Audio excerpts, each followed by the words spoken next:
में बहुत सी बीमारियां हैं, इससे मोटापा होता है, बच्चे जल्दी जवान हो जाते हैं, इससे दिल के दौरे पड़ते हैं, शुगर होती है और पता नहीं क्या-क्या कहा जाता है चिकन के बारे में।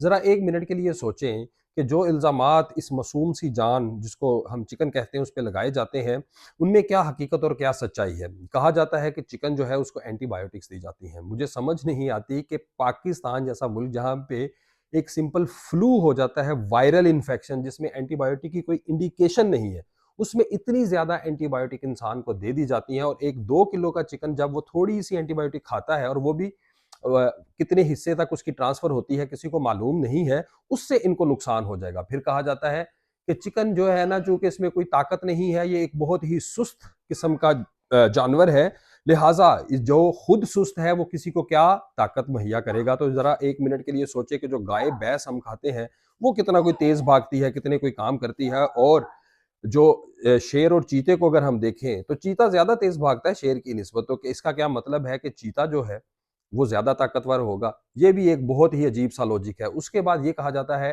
कि चिकन को ग्रोथ हार्मोन लगाया जाता है। 2 मिनट के लिए सोचें कि इतना महँगा इंजेक्शन जब जब चिकन को लगाया जाएगा, तो उसकी कीमत कितनी होगी?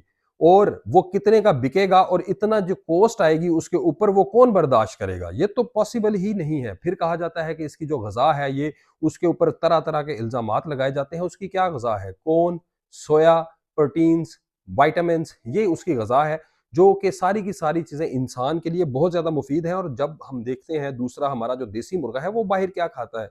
सारे के सारे जो आपके छोटे-छोटे कीड़े-मकोड़े, ज़हरीले सब कुछ खाता है, लेकिन वो हमारे लिए मुफ़ीद होता है। उसके बाद कहा जाता है कि क्या वजह है कि ये इतनी तेज़ी से ज़्यादा बड़ा हो जाता है, तो उसका सिंपल सा जवाब है कि इनको सारी चीज़ें एक जगह पे मैसर होती हैं।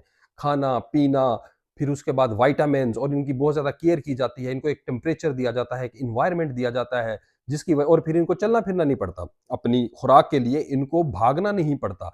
बैठे-बैठे खाते रहते हैं इस वजह से और दूसरी चीज़ ये भी है कि बड़े अरसे दराज से जो जानवर ज़्यादा गोश्त देता है चिकन में से उनकी आपस में ब्रीड करवाई गई है बार-बार, बार-बार। तो इस तरह से ये एक ऐसा जानवर हमारे सामने आया जो बहुत ज़्यादा गोश्त देता है और बहुत जल्दी गोश्त देता है। अब चलने-फिरने का जहाँ तक सवाल है तो उसकी अगर आप बॉडी देखें तो ऊपर उसका बहुत ज़्यादा मांस होता है और नीचे उसकी अगर हम टाँगें देखें तो वो थोड़ी-सी पतली होती है।